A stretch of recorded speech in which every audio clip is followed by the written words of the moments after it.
E se eu te dissesse que a sua memória não está falhando?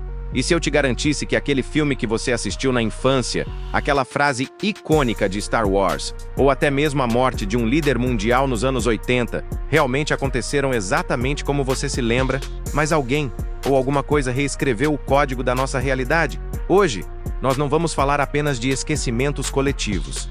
Vamos mergulhar na teoria mais perturbadora da física moderna e da conspiração digital. Prepare-se para questionar a sua própria existência. Bem-vindo ao abismo do efeito Mandela. A maioria das pessoas trata isso como uma curiosidade de internet. Você lembra do homem do Monopoly usando um monóculo? Pois é, ele nunca usou. Você se lembra do Pikachu com a ponta do rabo preta? Nunca existiu. Mas e quando essas falhas deixam de ser detalhes triviais e se tornam cicatrizes de uma linha do tempo apagada? O termo surgiu quando milhares de pessoas, sem nenhuma conexão entre si, relataram lembrar vividamente da morte de Nelson Mandela na prisão, na década de 1980. Elas lembram do funeral na TV, do luto mundial. Mas nesta realidade, Mandela saiu da prisão, tornou-se presidente e viveu até 2013. Como é possível que uma massa gigantesca de pessoas compartilhe a mesma memória falsa com tantos detalhes específicos? Os psicólogos chamam isso de confabulação.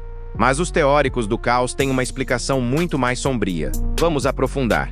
Existe uma teoria que aponta para o ano de 2012.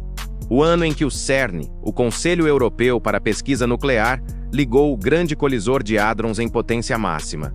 A hipótese sugere que, ao colidir partículas perto da velocidade da luz, nós podemos ter criado um micro-buraco negro ou desestabilizado a nossa realidade, empurrando nossa consciência coletiva para uma linha do tempo paralela, muito próxima, mas sutilmente diferente da original. Pense na realidade como um arquivo de texto em um computador gigante. Se você edita uma palavra no passado do documento, o texto presente muda instantaneamente. Nós, os personagens dessa história, deveríamos mudar junto, mas o efeito Mandela sugere que existe um lag, um atraso. A realidade foi editada, o passado foi alterado, mas a nossa memória é como um arquivo de backup corrompido que ainda guarda os dados da versão antiga. Nós somos o erro no sistema. Há relatos ainda mais inquietantes. O filme Shazam, estrelado pelo comediante Sinbad como um gênio da lâmpada nos anos 90. Milhares de pessoas descrevem o pôster, a trama, as piadas. Funcionários de locadoras juram ter segurado a fita VHS. Mas esse filme nunca foi produzido. Jamais existiu. O que existe é um filme chamado Shazam com Shaquille O'Neal.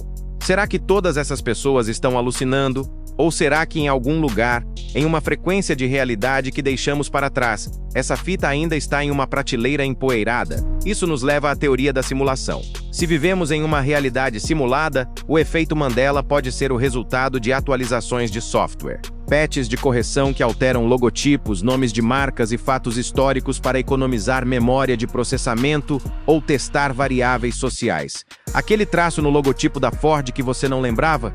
O nome dos cereais Fruit Loops que mudou de grafia? Pequenas edições no código-fonte do universo. O mais assustador não é que as coisas mudem, é a sensação de que, a cada mudança, nós nos distanciamos mais de quem éramos. Se o passado pode ser reescrito enquanto dormimos, o que garante que a sua história pessoal, as suas memórias de infância, ou até mesmo as pessoas que você ama, não foram sutilmente alteradas? Talvez a sensação de estranheza que muitos sentem no mundo hoje não seja depressão ou ansiedade, mas o subconsciente gritando que este não é o nosso lugar de origem. Agora, eu preciso que você acesse a sua memória mais profunda. Ignore o que o Google diz, ignore os livros de história atuais. Se você pudesse apostar a sua vida em uma memória que o mundo diz que está errada, qual seria ela? Você tem certeza absoluta de que o passado é imutável, ou você já sentiu a realidade tremer? E você teria coragem de admitir que vive em uma realidade que não é a sua original, ou prefere acreditar que sua mente está apenas pregando peças? Deixe a sua resposta aqui nos comentários, eu quero ler as suas teorias. Muito obrigado a todos que ficaram comigo até agora desvendando essa falha na Matrix. Se você quer continuar questionando a realidade, inscreva-se no canal, deixe o seu like e compartilhe este vídeo com aquele amigo que precisa acordar. Até a próxima!